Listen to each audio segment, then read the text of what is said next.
स्वागत है आप सभी का प्रेत आत्मा मतलब विशार्य चैनल पर। ये कहानी आपत्तिजनक न हो, इसके चलते कहानी के सभी पात्र व स्थानों के नाम बदल दिए गए हैं। गलतियाँ अक्सर इंसान से ही होती है और इनका खामियाजा भी उन्हीं को भुगतना पड़ता है। कभी कभी इंसान जिज्ञासावश किसी चीज़ को जानने के लिए जानबूझकर गलतियां कर बैठता है और बाद में उसे बहुत पछताना पड़ता है।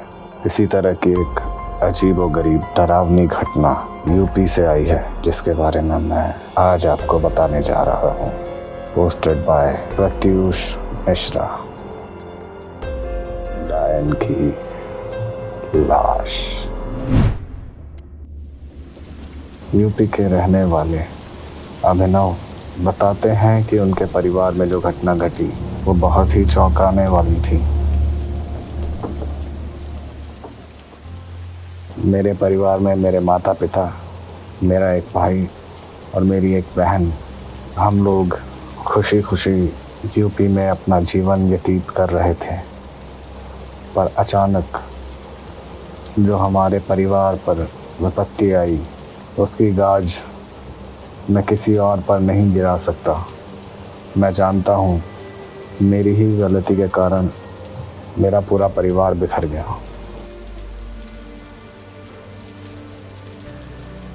हर बार कोई ना कोई मेरे परिवार में बीमार पड़ रहा था और ये सिलसिला महीनों से चल रहा था, जिससे परेशान होकर हमारे पिताजी इससे निवारण के लिए एक तांत्रिक के पास पहुँचे और उससे अपनी सारी बात बताई।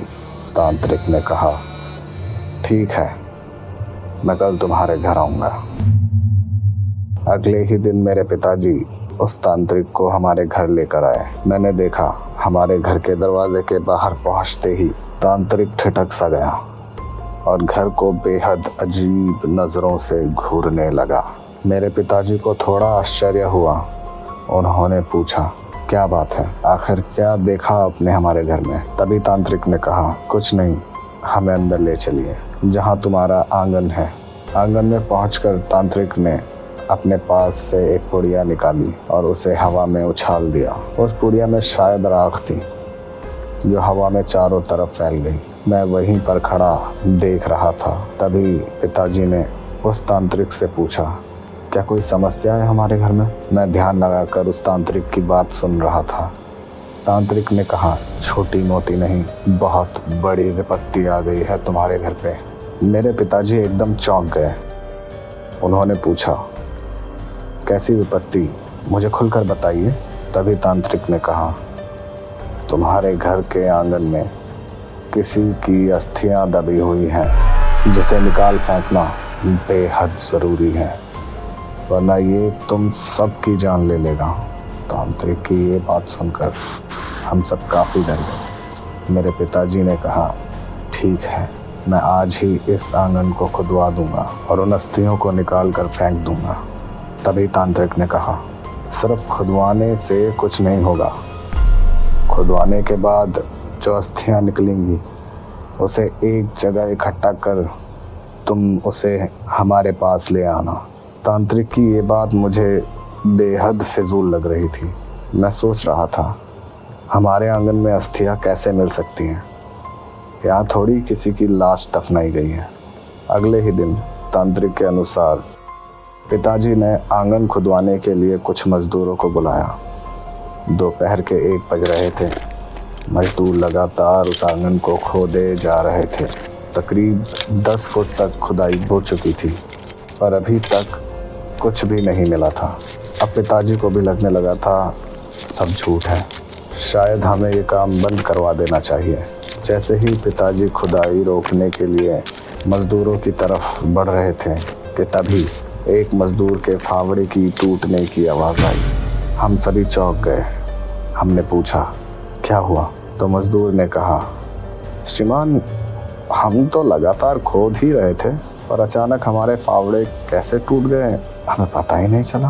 तभी मेरे पिताजी ने कहा, ठीक है, ऐसा करो, अभी तुम लोग चले जाओ, सुबह आकर इस आंगन को भर देना। मजदूर ने कहा, ठीक है। और वो लोग चले गए। पिताजी ने हम लोगों से कहा, इस मिट्टी में तुम लोग ढूंढो कि कहीं कुछ अस्थियां मिलती हैं, और हम सभी मिट्टी को बारी बारी इधर उधर बिखेरने लगे। कुछ ही देर बाद पिताजी को किसी के हाथ के पंजे की पूरी अस्थि मिली। ये देखकर हम लोग काफ़ी हैरान हुए। हम लोगों को लगा कि तांत्रिक ने ठीक ही कहा था, पर ये अस्थियां आई कहाँ से? ये कब से हमारे आंगन में दफन है? मैं समझ पा रहा था कि ये अस्थियां किसकी हैं। इसलिए मैंने रात को देखा कि सभी लोग सो गए हैं, तो मैं एक कपड़े में रखे हुए उस पंजे को अपने हाथ में लेकर देखने लगा। मैं शब्दों में बयां नहीं कर सकता। जैसे ही मैंने उस पंजे को अपने हाथ में लिया, पूरे बदन में एक अजीब सी सिहरन फैल गई थी। फिर भी मैं जिज्ञासावश एक बहुत बड़ी गलती को अंजाम देने जा रहा था।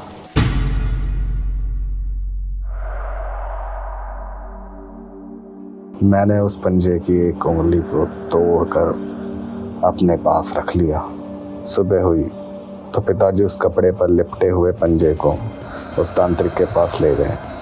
तांत्रिक ने उस पंजे को अपने हाथ में लिया और पिताजी से कहा, समय रहते तुम लोग चेत गए और तुम्हें ये अस्थियां मिल गई। तुम्हें पता भी है कि ये अस्थि किसकी है? पिताजी ने कहा, मुझे क्या पता, जब से मैं यहाँ रहने आया हूँ आज तक मुझे ऐसा कुछ भी नहीं दिखा।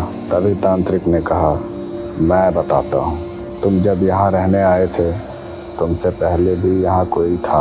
उस ज़मीन पर किसी औरत का वास था। वह औरत कोई साधारण औरत नहीं थी, वरन वह एक डायन थी। हो सकता है किसी गांव वाले ने उसे मारकर वहीं दफना दिया हो। ज़मीन के अंदर दबी हुई अस्थियां एक जगह पर टिकी हुई नहीं रहती, वो कई कोस दूर जा सकती है और कहीं से भी आ सकती हैं। ये जो अस्थियां होती हैं वो एक आत्मा की तरह इधर उधर ज़मीन के अंदर भटकती रहती हैं। वो भी एक शरीर ढूंढती हैं। ये जिस घर के अंदर काफ़ी दिनों तक रह जाती हैं, उस घर को अंदर से खोखला कर देती है। अब तुम्हें कोई समस्या नहीं होगी। पर मैंने उस उंगली के बारे में पिताजी को कुछ नहीं बताया। वो उंगली अब भी मेरे पास थी। अगले दिन उसी रात को तकरीबन 11 बज रहे थे। रात काफ़ी हो चुकी थी। जो ही मैंने अपने कमरे का दरवाज़ा खोला तो ऐसा लगा मेरे बिस्तर पर पहले से ही कोई सोया हुआ था, जो मेरे आते ही चला गया। मैंने इतना गौर नहीं किया और अपने बेड पर सोने के लिए चला गया। मैं पूरी तरह से नींद में ही था कि अचानक मुझे ज़ोर से किसी ने झकझोर कर उठा दिया हो। मैं डर कर इधर उधर देखने लगा, कुछ नहीं दिखा। मुझे लगा कि शायद मेरा भ्रम होगा। मैं फिर से सोने के लिए बेड पर चला गया। मेरे कमरे के अगल बगल मेरे भाई बहन का कमरा था। मैंने अपने कमरे को अंदर से बंद कर रखा था। कमरे के अंदर बत्ती भी बुझी हुई थी। पंखे के हवा के कारण बेड पर बिछी हुई चादर के आपस में टकराने की आवाज़ भी मुझे डरा रही थी। वातावरण एकदम शांत था। मैं अकेला उस रूम में खुद को पूरी तरह से असहाय महसूस कर रहा था। थोड़ी ही देर में मुझे जो महसूस हुआ, जो दिखा, वो मेरी ज़िंदगी का सबसे खौफनाक पल था। मैं तो लगभग नींद में ही था कि अचानक मेरी नींद फिर से खुली। मुझे लगा मेरे बगल में कोई सोया हुआ। जैसे ही मैंने अपनी नज़र इधर दाहिनी तरफ फेरी, मेरे होश उड़ गए। मैंने अपने बगल में एक कंकाल को पाया जो पूरी तरह से खून में सना हुआ था। उसे देखकर मैं अवाक रह गया। डर के मारे मेरे पसीने छूट रहे थे, पूरा बदन कांप रहा था। इतना डरावना दृश्य मैंने आज से पहले कभी नहीं देखा था। चेहरा तो था ही नहीं, कंकाल के अंदर लाल आंखें बहुत ही डरावनी थी। पूरा कंकाल था मेरे बगल में सोया हुआ। उसे देखकर मैं जोर से चिल्लाने लगा, लेकिन मेरे मुंह से आवाज़ नहीं निकल रही थी। मुझे लगा कि मेरे पूरे शरीर को कोई कस के जकड़ रहा है। मैं उठने के लिए पूरा जोर लगा रहा था, लेकिन मैं हिल भी नहीं पा रहा था। मुझे लगा कि आज मेरी मौत तय है, लेकिन तभी अचानक मेरे पिताजी मेरे दरवाजे पर आए और मुझे बाहर से आवाज़ लगाने लगे।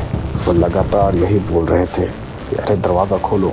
मुझे अंदर से आवाज़ आ रही है, क्या हो रहा है अंदर, दरवाज़ा खोलो। मैं अंदर तड़प रहा था, अपना पैर बेड पे जोर से पटक रहा था, फिर भी मैं उसके चंगुल से छूट नहीं पा रहा था। मेरी हालत और बिगड़ रही थी, मेरे मुंह से झाग निकलने लगा था। वो कंकाल मेरे बगल अभी भी बैठा हुआ था। उसका चेहरा इतना डरावना था, इसे देखने के बाद किसी के भी प्राण सूख जाए कि अचानक मेरे पिताजी उस दरवाजे को तोड़कर अंदर आ गए। मैं बस मरने ही वाला था। मेरे पिताजी ने वहां आकर पहले मुझे उठाया और जोर जोर से मुझे जगाने की कोशिश करने लगे। उस समय मैं एकदम मूर्छित अवस्था में था। वो लोग मुझसे लगातार यही पूछ रहे थे कि क्या हुआ तुम्हें, क्या हुआ था। लेकिन मेरी हालत इतनी खराब थी कि मैं कुछ भी नहीं बोल पा रहा था। मेरी आंख एकदम लाल हो चुकी थी। जब सुबह मेरी नींद खुली तो मेरे आगे प्रश्नों की एक झड़ी लग गई थी। आखिर क्या हुआ था तुम्हारे साथ, कुछ तो बोलो। तब मैंने उस उंगली के बारे में अपने पिताजी को बताया कि मैंने एक उंगली को अपने पास ही रख लिया था। मेरी बात सुनकर पहले तो मेरे पिताजी मुझ पर खूब गुस्सा हुए कि जो हुआ सो हुआ, अब वो उंगली कहाँ है, मैं उस उंगली को ले जाकर उस तांत्रिक को दे आता हूँ। फिर मैंने उस उंगली को अपने पिताजी को दे दिया। पिताजी वो उंगली लेकर तुरंत उस तांत्रिक के पास चले गए। पिताजी के जाने के 1 घंटे बाद हमें फ़ोन आया कि उनका एक्सीडेंट हो गया है। हम लोग तुरंत वहाँ पहुँचे जहाँ पर उनका एक्सीडेंट हुआ था। जैसे ही हम वहाँ पहुँचे, उनकी लाश सड़क पर छिन्न भिन्न पड़ी थी। बाद में हम लोगों ने किसी तरह उनका दाह संस्कार किया, पर इस घटना ने सबको ही अंदर से तोड़ दिया था। मैं खुद को कोस रहा था कि अगर मैं उस उंगली को अपने पास नहीं रखता तो आज मेरे पिताजी मेरे साथ होते। मैंने पिताजी की मृत्यु के पश्चात काफ़ी दिनों तक उस तांत्रिक का पता लगाना चाहा, लेकिन आज तक मुझे उसका पता नहीं चला। क्या ये अभिनव का भ्रम था या